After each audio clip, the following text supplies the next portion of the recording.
Hey everybody, it's Ricky from All Sorts of Words, and after what was our most watched match here on C4, man, y'all showed up and y'all voted and you made your voices heard, and I'm so excited to announce our winner for last week was Big B McFly, the comic guy. So let's hear from our winner. Well, I knew it was going to happen because I've seen the future. But Biggie Shack, that was one hell of a battle, and I appreciate you, brother. So, whoever my next contestant is, watch out. I'm coming for you. And he was a gracious, good sport and really high energy in promoting the show. So I can't say thank you enough to our, what's a better word than loser? There's got to be a better one. The immortal Biggie Shack. Let's hear from him. So, I'm not going to do what everybody thinks I'm going to do, man. Everybody's wondering what would happen if I lost and what I would say. I'm just going to say congratulations to Big B McFly, and I hope you can destroy everybody in your path, brother.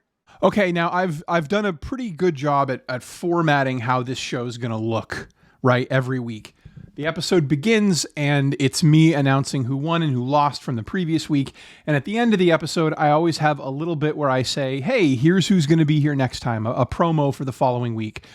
Well, this time it's going to be different because I am taking a week off of this show. But Ricky, it's just a stupid YouTube show. Why do you need a break from it? I'm expending my energy this week to try to get you, the audience, and the show, more new wrestlers. I've gotten some really cool messages from wrestlers that we've already had who are like, hey, can I call out this guy? And that's exciting because it means they're having fun and they want to come back and they want to interact with the other wrestlers that we have. So I'm pretty stoked about that. The whole design philosophy, the whole point of C4 in its entirety was so that a guy with 200 subscribers and a girl with 200 subscribers could have a match. The guy's got 200, the girl's got 200, but they don't have the same fans. So maybe when his fans show up to vote for him, they see her and they go, oh, that would be a cool channel to subscribe to. And then vice versa. Her fans see him and then they want to get together. And then selfishly, I host the thing so a couple people stick around to see the fights and maybe some of my other content. That was the whole purpose of the design. And so I want to do my wrestlers the service. I want to do my friends the service and my own channel the service of having so many different types of eyeballs on the show. Like, this channel has done a lot of growth in a short period of time, something like almost 100 subscribers in 30 days because of how much traction C4 is getting. And it's not lost on me that it's their subscribers. So I want to widen the gene pool, as it were, and get more people together who can share subscribers and have a good time. So for the next week, I'm going to be reaching out to a bunch of YouTubers, but here's where I need your help. You, specifically you, not him, you. I know now as a content creator that there are names I see every week, people who show up and they want to support me, and we've developed relationships just through the comment section. So if there are any other YouTubers out there who have personal relationships with YouTube channels of any size that are in the comic book space and want to participate in this show, send them this information. This is at Ricky Cadabra. This is my Instagram. Have them message me, and I would love to get them on the books. Ideally, I will get 5 more matches with 10 unique wrestlers to show up over the next couple weeks. And then I'll be happy to start mixing and matching and throwing in new ones when they come along. But in the beginning, building stages of this thing, this is kind of how I want to operate it. I want enough new blood so that subscribers start circulating and people start benefiting from being on the show. That's the point. I want people to benefit from being on the show. So if you could reach out to anyone that you know, that would be amazing. If they get back to me, that will be awesome. I'd love to implement some sort of shout out where if they were recommended, they can shout out the person who recommended them. That'd be really cool too. But I will not be seeing you the following Monday. I will be seeing you the following Monday. So I look forward to seeing you then. I'll have other regularly scheduled content on this channel because I'm a loser and this is most of the fun that I get to have. Now enjoy the match. Live from Dallas, Texas in 1963, it's the Comic Collecting Clash of Champions. I'm your host, Ricky, and tonight we have two brand new contestants willing to do anything it takes to be your comic collecting champion for the week. Who will win? Who will lose? And do you want to go check out the President's Motorcade? I heard it's going to be a blast. All that and more tonight on the Comic Collecting Clash of Champions. But first, let's meet our contestants. After years of carrying buckets of water up temple steps and stealing bells off of dummies, ladies fear his 1-inch punch. It's Judo-Man. How you feeling tonight, Judo-Man? Pumped and ready to battle. With my great comic knowledge, no one is a match for the Judo-Man. Oh, say can you see on our C4's next fight that so proudly he wailed, now his foes are left keening. Tonight's patriot kneels for no man and stands for the flag. It's the Warmonger. Ready for the match, Warmonger? Judo-Man. Judo-Man. What's a Judo-Man? He must be some kind of funny feller. My name is the Warmonger, and war is what I'm bringing. I'm bringing the war to you. Comics are my war. I've given our two competitors 5 prompts that they can only answer with comics they actually own from their personal collections. And stay tuned for after the show, where I'll tell you how you can vote for each individual category, which will determine our winner for the week. Now, without further delay, question number 1. You'll miss me when I'm gone. You'll miss me when I'm gone. But that's what I felt when I saw this book here. L.B. Cole got it together, put together the best cover of the run, put it right on the cover. And after that, he was gone. I miss him. I miss him very much. I'll tell you what I don't miss, though. I don't miss that judo boy, man. He gives me a cramp. He gonna show you something. I'm showing you this one. Captain Arrow 26. So, you'll miss me when I'm gone. This is the very first appearance of the Black Adam, a character that was born in the 1940s and was finished in the 1940s. It was a one-shot appearance in the 1940s. He didn't come back until 1977 because they missed him so much. Black Adam, you're gonna miss me when I'm gone. Black Adam's the awesomest, most coolest character ever. Black Adam's first appearance. Marvel Family number 1. 2 Golden Age books in round 1. Good golly, Miss Molly. Can we even go higher than this? Let's find out in our second question. Second verse, same as the first.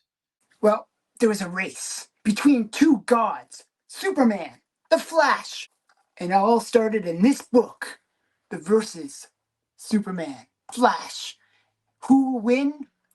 We never know. It's a tie. It goes into the second verse and it repeats in the second verse. And here's even another one where they repeat the battle again and again. Who will win? We'll never know. I have to consult my friend Tommy. Tommy, tell me who is the second verse? Ah, very good.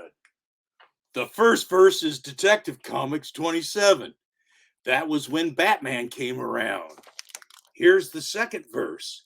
Same as the first. It's Batman. It's the second verse in his own title. Batman number 1. We're not going to waste any time getting into this third round because our competitors are hot, hot, hot. Up next, it's Ants Marching? Oh, Tommy. Oh, excuse me. I better put him down for just a second. This is Ants Marching. I know about marching. I've been marching all the time. I say Bohica. What does it mean? No one knows. But I do know about ants marching. And Ant-Man's got a bunch of them. And they're marching up that there bird bath because against the Scarlet Beetle. The Scarlet Beetle's got a lot of beetles. They're coming after him and they're marching. Everybody's marching. Too much marching. But is the Ant-Man smart enough? I think so. Because there's another issue after.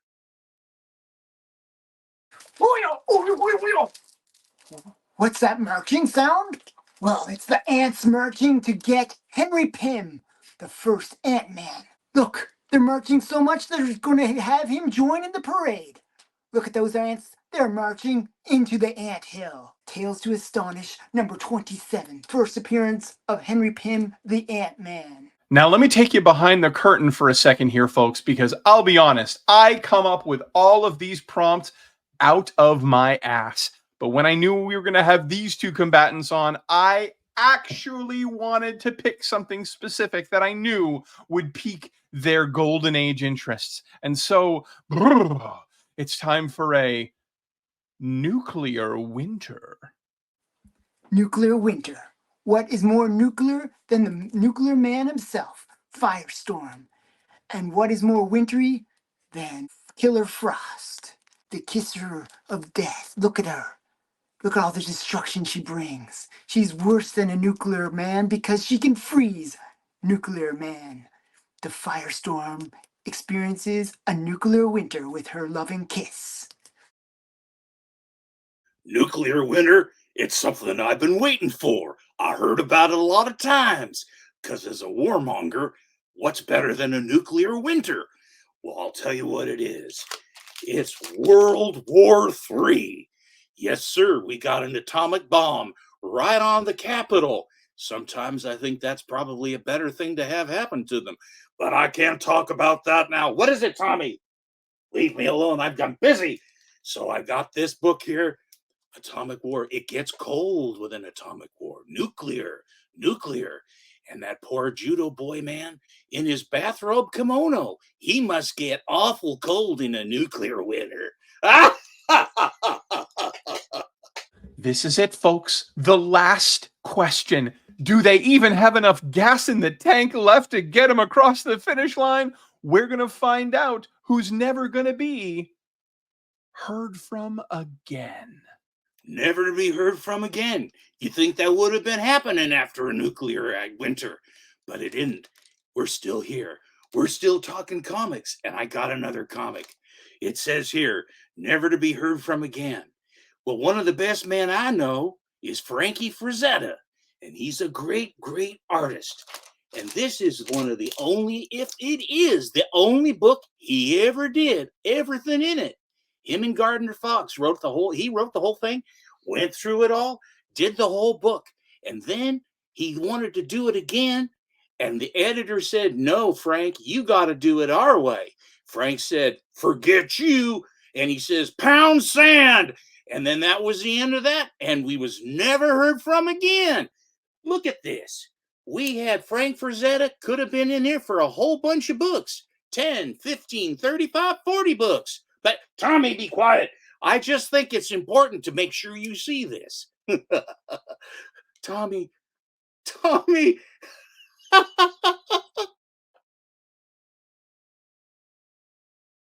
They say you're never dead in comics, but that's not true. There's one character that we love deeply, that died in comics and stayed dead. That's Uncle Ben. He died in this comic, and with great responsibility comes great comics. This is the death of Uncle Ben, the beloved Uncle Ben, a man that stayed dead in Amazing Fantasy 15. And with that, our match draws to a close once again. Be sure to subscribe to this channel and the channels of all our fantastic contestants. Now, head on over to the All Sorts of Words community page where you can make your voice heard in each category and vote on who won your hearts. I'm Ricky from All Sorts of Words, and remember, in the end, all we have is each other. Love ya, bye.